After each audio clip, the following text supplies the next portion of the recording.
खातेवाटप होऊन आठवडा झाला तरी 17 मंत्र्यांनी अजूनही पदभार स्वीकारला नाही। भाजपचे 9, शिवसेनेचे 5 आणि राष्ट्रवादीचे 3 मंत्री मंत्रालयापासूनच दूर।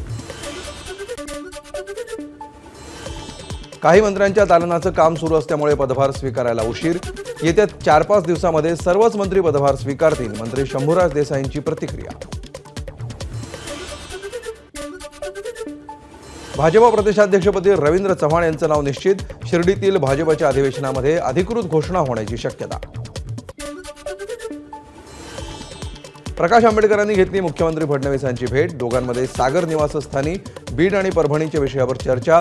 मृत सूर्यवंशींच्या कुटुंबियांना 1 कोटींची मदत देण्याची आंबेडकरांची फडणवीसांकडे मागणी। ठाकरे गटाचे आमदार वरुण सरदेसाईंनी घेतली मुख्यमंत्री फडणवीसांची भेट। भेटीमुळे राजकीय वर्तुळात चर्चा। बाबा सिद्दीकी हत्या प्रकरणामध्ये पोलीस लवकरच आरोपपत्र दाखल करणार। आतापर्यंत या प्रकरणामध्ये एकूण 26 आरोपींना अटक। मात्र पोलिसांना कुठलेही ठोस पुरावे सापडले नसल्याची सूत्रांची माहिती। भारतामध्ये येत्या काळामध्ये सूर्यफूल तेल किलोमागे किमान 5 रुपयांनी महागण्याची शक्यता। रशियानं निर्यात शुल्क वाढवल्यामुळे दरवाढ होणार। पालेभाज्यांच्या दरामध्ये घसरण। हिवाळा सुरू झाल्यानंतर बाजारात भाज्यांची आवक वाढायला सुरुवात, त्यामुळे घाऊक बाजारामध्ये भाज्यांचे दर घसरले। अभिनेत्री उर्मिला कानेटकरच्या गाडीची 2 मजुरांना धडक, एकाचा मृत्यू तर 1 जण गंभीर जखमी। अपघातामध्ये उर्मिला कानेटकर आणि कार चालकालाही दुखापत। एअरबॅग असल्यामुळे उर्मिलाचे प्राण वाचले, पोलिसांची माहिती। मुंबई विमानतळावर प्रवासी खोळंबले। सकाळी 6:30 वाजताचं विमान 8 तासांनी रद्द केल्यामुळे प्रवाशांना मनस्ताप। विमानतळ प्रशासन सहकार्य करत नसल्याची ओरड।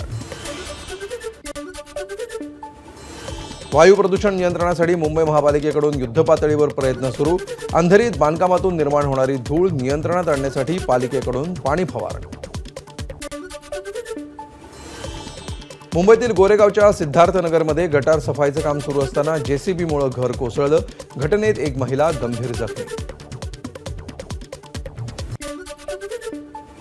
मुंबईतील साकीनाका खैराणी रोडवरील गोदामाला भीषण आग। आगीचं कारण अद्याप अस्पष्ट। भिवंडीत दरवाजाला बाहेरून कडी लावून घर पेटवल्याची धक्कादायक घटना समोर। घटनेमध्ये पत्नीचा हात भाजला तर पती किरकोळ जखमी। 3 महिन्यांपूर्वीच्या भांडणाच्या वादातून हल्ला झाल्याचा आरोप।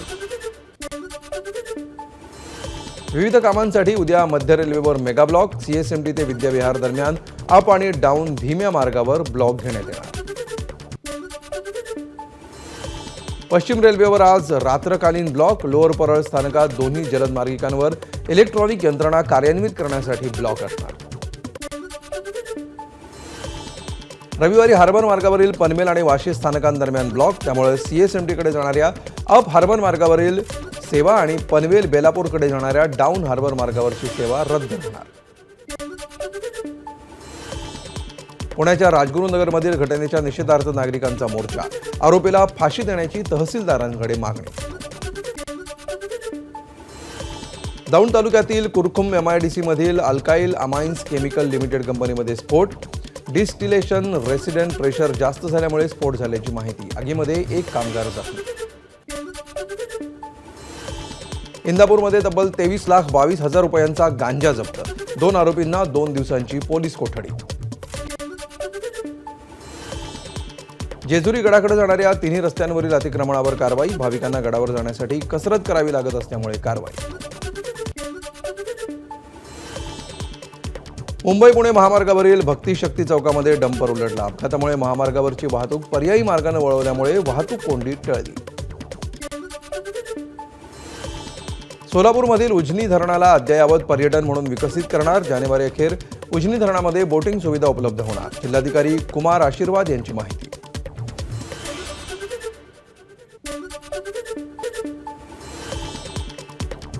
पदभार स्वीकारल्यानंतर नाशिक महानगरपालिकेच्या नव्या आयुक्त मनीषा खत्रे ॲक्शन मोडवर। पंचवटी परिसर आणि गोदावरी नदीची केली पाहणी।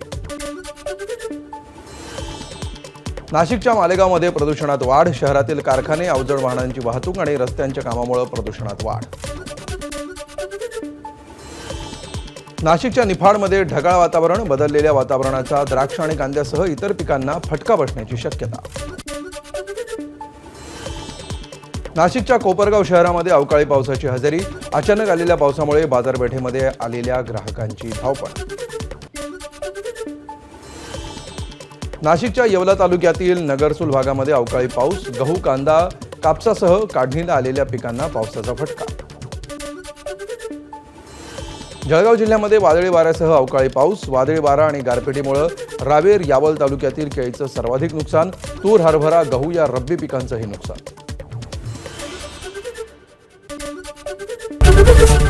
एबीपी माझा, उघडा डोळे बघा नीट.